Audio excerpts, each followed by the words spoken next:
Alright, howdy folks, welcome back to Top Comics Pressing. In this video we're going to kick off another case study here with a Brave and the Bold number 54.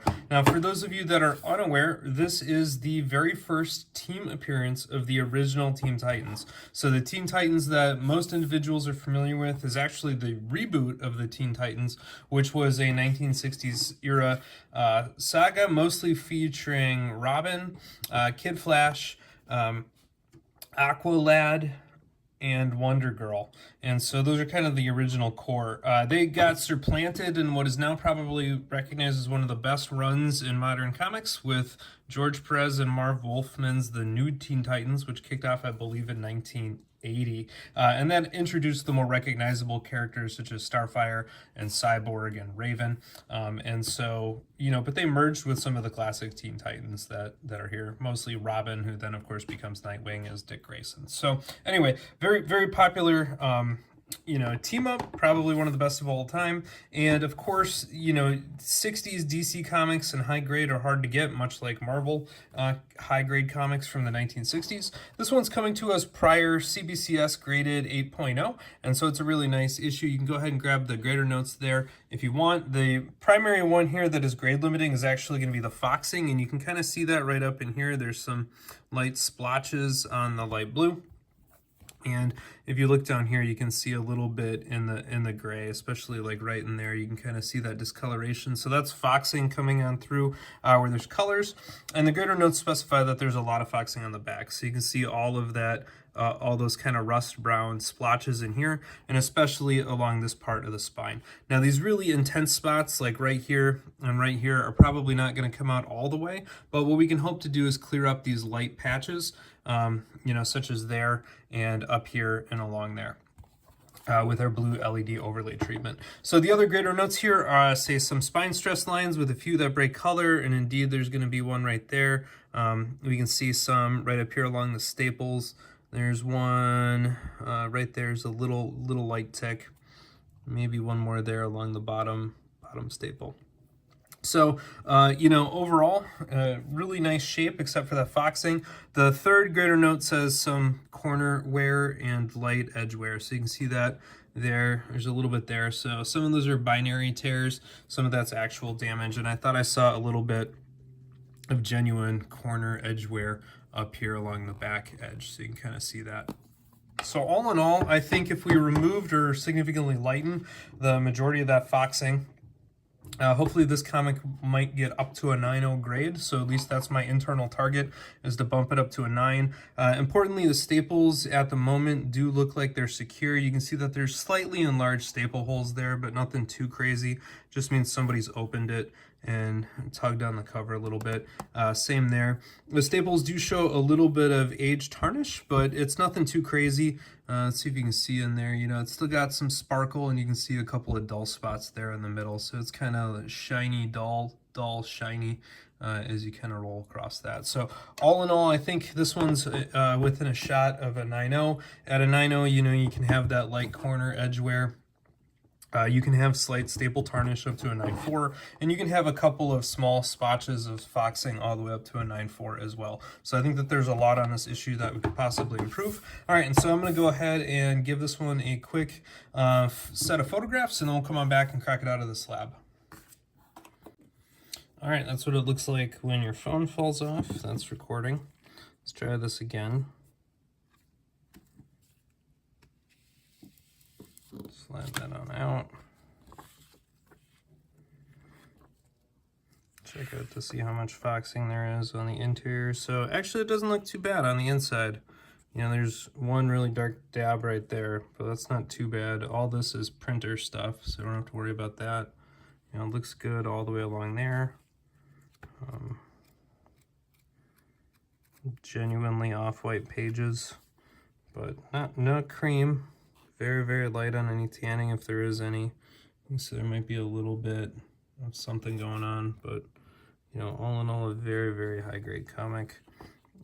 Nothing too bad that we didn't see before. So again, staples look pretty tight, although they do have slightly elongated holes, enlarged holes. Nothing right there. Very, very light foxing on that interior. down there. You can kind of see kind of where I called it out on the bottom. But all in all, very nice sharp copy. So I'm going to take some pictures of this, and then we can come on back and do our dry clean.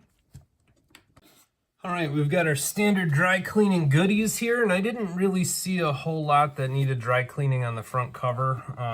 We can start there with, in this text box, a little bit, but we're going to go real light. If you haven't worked too much with these true Silver Age DC books, it is very easy to lift color off of them. There's already a little bit here right by the A of Aqua that was there before we started, but that's just a good reminder to go extra gentle on them.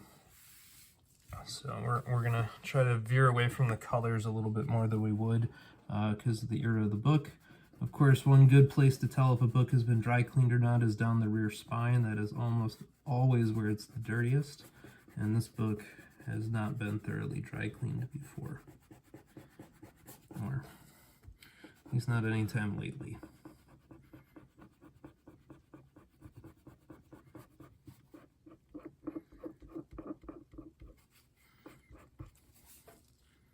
This big gooby here right by this yellow box.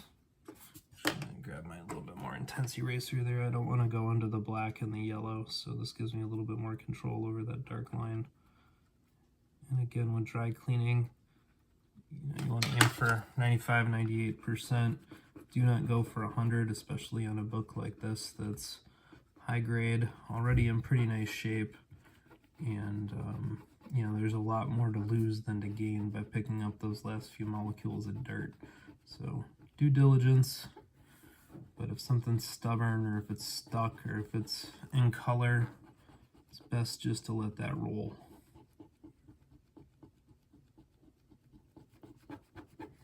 Because if something bad happens, you will regret it.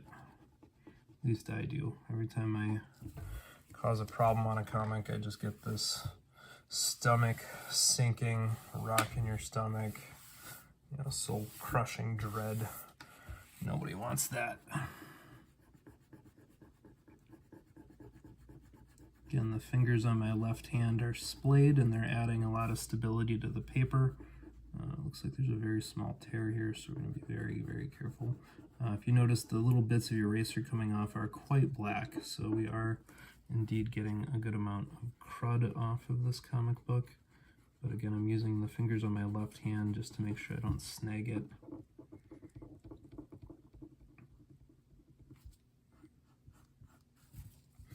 We normally go for a Mr. Clean eraser sheet on those corners, but again, the gloss on this era is just a little bit more delicate, so I'm going to try to avoid using those. The Mr. Clean sheets are more aggressive than these eraser pencils.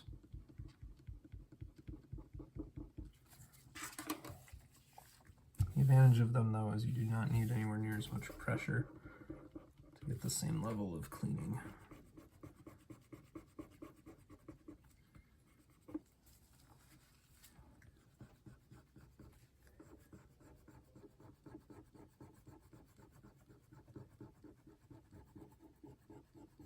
Lots to get off here. This dry clean will help it look a lot better. And again, I always dry cleans the very first thing. Often I notice defects while dry cleaning that I might have missed on a pre-screen because, you know, I'm kind of staring at it inch by inch as I kind of look it on over.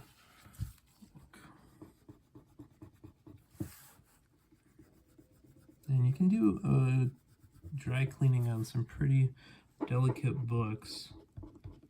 I had a different Silver Age DC book this week that had a pretty significant spine split, and I was getting very close to the staples. It was probably going to come back a 4 or 5 book as it was, but if I split the spine further and pop the staples, that can only go down. And so I did decline pressing the book, but I was still able to give it a really nice facelift. Part of the other reason to decline pressing it is it was ostensibly flat, so it didn't have too much to pick up with a press.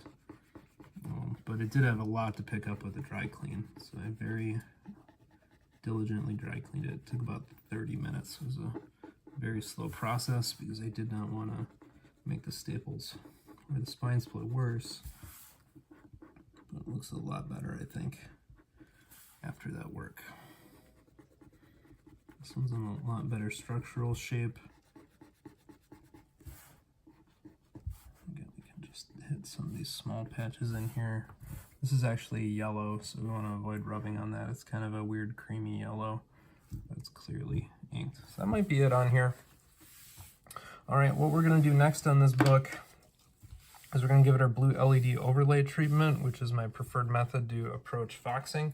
And, you know, because of how the book is in terms of age, we don't want to over whiten it, so I'm probably going to use my 1.5% hydrogen peroxide solution. And I'm probably going to do 3 to 4 treatments per cover, and I'm probably going to skip treating the interior. So if we looked in the interior, you know, the foxing looked a lot worse on the exterior than it did on the interior, and the interior treatments are very high risk for staple pops on old books, especially ones that are showing their age. So this one is, you know, a very nice copy, and it's still pretty bright for its age, but those staples are still always going to be your weak point, and so we're just going to let that one sit. So I'm thinking 3 or 4 on the front, 3 or 4 on the back, and we'll come on back and see what it looks like. You know, just to remind you, each of those treatments are 1 overlay, and I leave it in the light box for 2 hours. So when I say 4 treatments, I mean 8 hours of time in the blue LED light box. So it's a very slow process, and using that dilute hydrogen peroxide over an extended period of time, I think is really important to helping get that really subtle and genuine look and feel. All right, here we are with a post-bled look at this copy of Brave and the Bold Presents number 54. You know, the blue looks quite a bit brighter. We've cleared out some of the light foxing from down here in the gray in the corner. If we check the interior cover again, you know, it still has a much more creamy aged appearance, which is good. You can see right on the edge there is some of that light foxing that remains. So that's okay. We're not going to push it and try to remove all of that. We're going to leave that. It's not really going to move the grade. Remember, you can have up to a 9.4 with really light foxing. The back cover, all in all, looks a heck of a lot better. A lot of those deeper patches have been smoothed out or removed. Again, the really deep spots over here that I kind of called out kind of remain. So again, we're going to have some light foxing that's going to be there. This book got a total of 3 treatments on the front cover and a total of 4 on the back cover for a grand total of 7 treatments, so 14 hours in the blue LED light.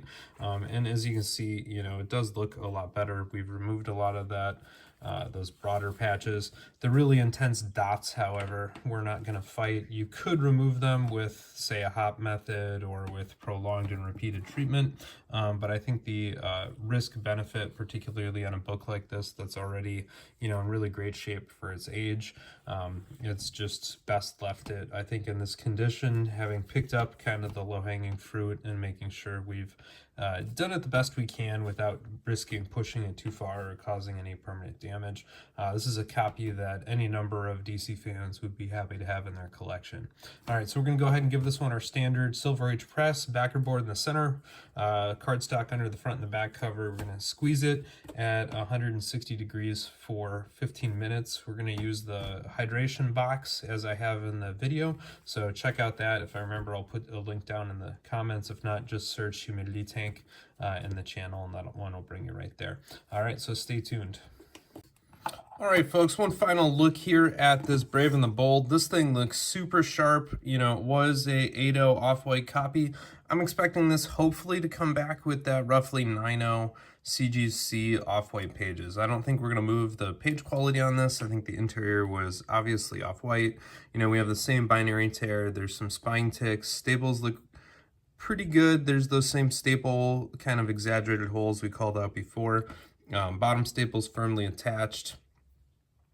Little bit of damage down there. That's about it. There's some very, very light edge wear both right there and on the back cover, but that should have a very minimal impact on the grade. Overall, this thing looks super sharp, and I have to admit, as a DC fan, I'm a little bit jelly of this particular copy. So keep your fingers crossed for me, and we'll see how this comes back, and what'll be only minutes for you, but will be weeks or months for me. So take a deep breath. All right, the jury at CGC is back with a verdict deeming this copy of Brave and the Bold 54 a 9.0 copy. So we did hit our target. That was kind of what I originally called out in the original slab crack, was hoping to hit a 9.0. You know, there were some light edge wear issues, some very light staple tarnish. Some of the residual foxing I knew wasn't going to come out all the way unless I really hammered it, and then a little bit of staple tarnish. And all of that I think is going to compound to give that 9.0 grade pretty much spot on. And again, I'm pretty happy with that. One subtle thing you'll notice is that the original slab was off-white, and at CGC now we have off-white to white pages, so we got a very minor bump in that page quality.